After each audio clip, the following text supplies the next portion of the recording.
Assalamualaikum warahmatullahi wabarakatuh. Perkenalkan, nama saya Widya Agni Pertiwi dengan NPM 205060052. Sebelumnya, izinkan saya untuk memperkenalkan anggota kelompok saya, Sri Hajar Maulina dengan NPM 205060036, Raihan Lestari 205060051. Saya sendiri Widya Agni Pertiwi dengan NPM 205060052, Dea Indriani 205060056, Dinda Akmalia Al-Ghifari 205060069. Kami di sini akan menjelaskan materi tentang kajian kurikulum pendidikan kerajinan tangan sekolah dasar atau SD. Saya Raihan Lestari dengan NPM 205060051. Saya akan menjelaskan tentang pengertian dan fungsi kurikulum. Pada waktu ini, pengertian kurikulum adalah jangka waktu pendidikan yang harus ditempuh oleh siswa yang bertujuan untuk memperoleh ijazah.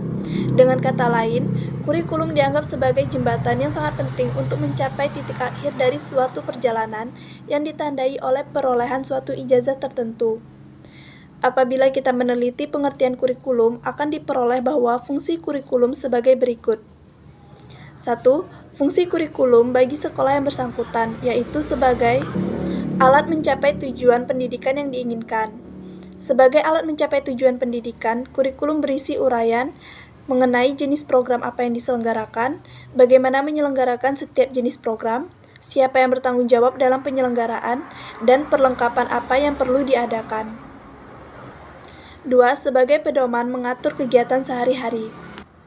Fungsi kurikulum bagi sekolah pada tingkat di atas sebagai keseimbangan, yaitu dapat mempertimbangkan apakah sesuatu mata pelajaran tersebut yang telah diajarkan masih pula diajarkan atau tidak, apakah kecakapan tertentu yang belum diajarkan perlu dimasukkan dalam kurikulum. Kedua, sebagai penyiapan tenaga. Seandainya sekolah tertentu ditugaskan menyiapkan tenaga guru bagi sekolah yang berada di bawahnya, maka sekolah yang menyiapkan itu perlu mempelajari kurikulum sekolah yang disiapkan itu, baik mengenai isi organisasi maupun cara pengajaran. Fungsi kurikulum bagi masyarakat. Apabila masyarakat membutuhkan keterampilan tertentu, maka masyarakat dapat mengetahuinya melalui kurikulum sekolah yang bersangkutan. Sehubungan dengan hal ini, masyarakat dapat melakukan memberi bantuan dan memberi saran. Dengan demikian, tercipta keserasian penghasilan dan Selanjutnya yaitu pengertian kerajinan tangan. Kerajinan adalah suatu karya seni yang proses pembuatannya menggunakan keterampilan tangan manusia. Biasanya, hasil dari sebuah kerajinan dapat menghasilkan suatu hiasan cantik, benda dengan sentuhan seni tingkat tinggi, dan benda siap pakai. Menurut kajian pada tahun 2011, kerajinan adalah suatu usaha yang dilakukan secara terus-menerus dengan penuh semangat, ketekunan, kecekatan, kegigihan, berdedikasi tinggi, dan berdaya maju yang luas dalam melakukan suatu karya. Setelah kita melihat beberapa pengertian kerajinan, bisa mengetahui bahwa produk kerajinan yang dihasilkan itu sangat unik. Kerajinan yang unik karena hasil dari proses pembuatan yang masih manual, yaitu menggunakan tangan manusia. Selain itu, produk kerajinan tangan juga pasti mempunyai harga tinggi.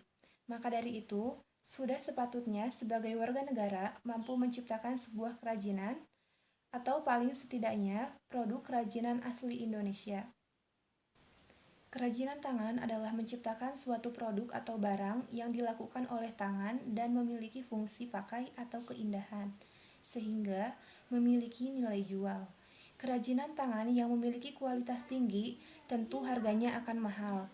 Jika kalian memiliki keterampilan dan berusaha untuk membuat suatu produk, mungkin dengan kerajinan yang dimiliki bisa menjadi suatu usaha yang menjanjikan. Kerajinan tangan mempunyai dua fungsi, yaitu fungsi hias dan fungsi kegunaan. Fungsi hias merupakan kerajinan yang hanya mengutamakan keindahan tanpa memperhatikan guna barang tersebut. Benda-benda yang dihasilkan melalui kerajinan tangan memiliki nilai estetis yang tinggi yang menarik perhatian orang banyak.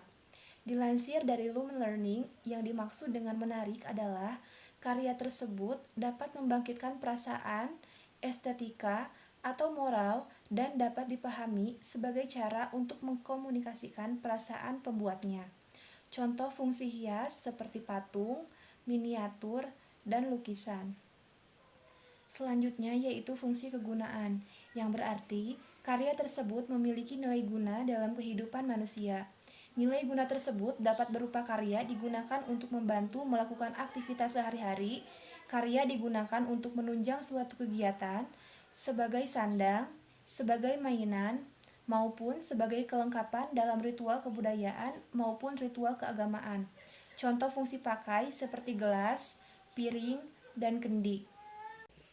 Perkenalkan, nama saya Ada Indriani dengan NPM 2050656. Kerajinan memiliki berbagai jenis bahan untuk membuatnya, diantaranya sebagai berikut. Yang pertama, ada kerajinan dari bahan keras.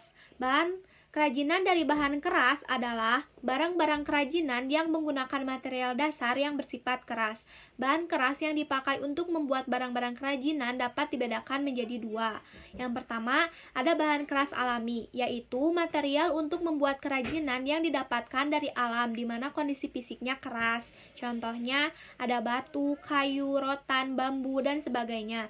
Dan yang kedua, ada bahan keras buatan, yaitu bahan untuk membuat kerajinan yang didapatkan dari material olahan di mana kondisi fisiknya keras. Contohnya, fiberglass, besi, aluminium, tembaga, dan lainnya. Yang kedua, ada kerajinan dari bahan lunak.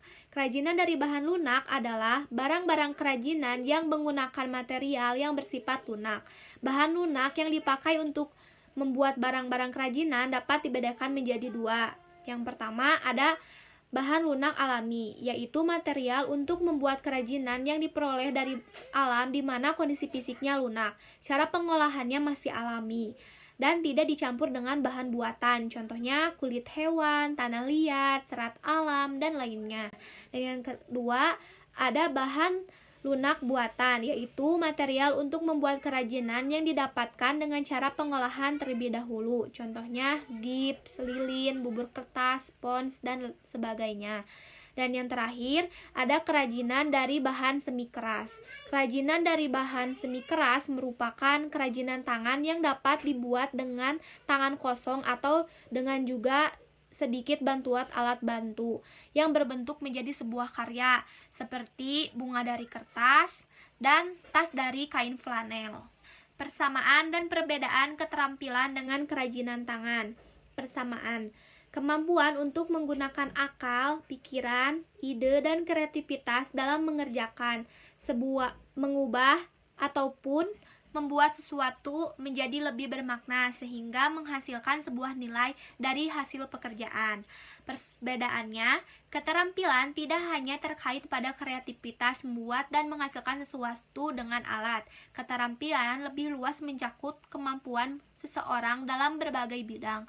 Sedangkan kerajinan tangan terbatas pada ada yang akan ia kelola untuk dapat menghasilkan nilai dalam pekerjaannya dan membutuhkan alat atau benda untuk bisa ia ubah menjadi bermanfaat. Faktor-faktor yang mempengaruhi kerajinan tangan. Faktor pendukung: 1. Bahan baku mudah didapat dan murah. 2. Mudahnya pemasaran produk. 3. Proses pembuatan kerajinan tangan mudah. 4. Tersedianya sarana dan prasarana yang memadai. Faktor penghambatnya: pola pikir masyarakat kurang inovatif dikarenakan kurangnya lembaga pendidikan dan pembinaan kerajinan tangan untuk masyarakat sehingga kerajinan tangan sulit berkembang. Di sini saya Sri Hajar Maulina akan menyampaikan analisis materi SBDP kelas 2 semester 1. Materi tematik pada kelas 2 semester 1 terdiri dari 4 tema. Yang pertama adalah hidup rukun, yang tema kedua bermain di lingkungan, yang ketiga tugasku sehari-hari, dan tema keempat adalah hidup bersih dan sehat. Dalam buku semua mata pelajaran dijadikan satu. Mata pelajaran yang termasuk salah satunya adalah SBDP. SBDP merupakan salah satu mata pelajaran yang perlu diberikan di sekolah dasar, ialah seni, budaya, dan prakarya. Nah, tujuan pembelajaran SBDP dalam buku tematik kelas 2 semester 1 adalah siswa dapat memahami panjang pendek bunyi dengan simbol secara cermat.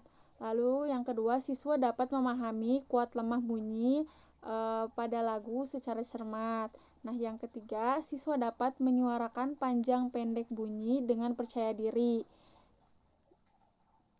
Lalu selanjutnya, siswa dapat menyuarakan kuat lemah bunyi pada lagu dengan percaya diri. Lalu, siswa mampu memahami gerak tari. Siswa mampu melakukan gerak tari. Siswa mampu memahami gambar imajinasi. Siswa mampu menggambar gambar imajinasi. Siswa mampu memahami prakarya dari bahan alam. Lalu, yang terakhir, siswa mampu membuat prakarya dari bahan alam.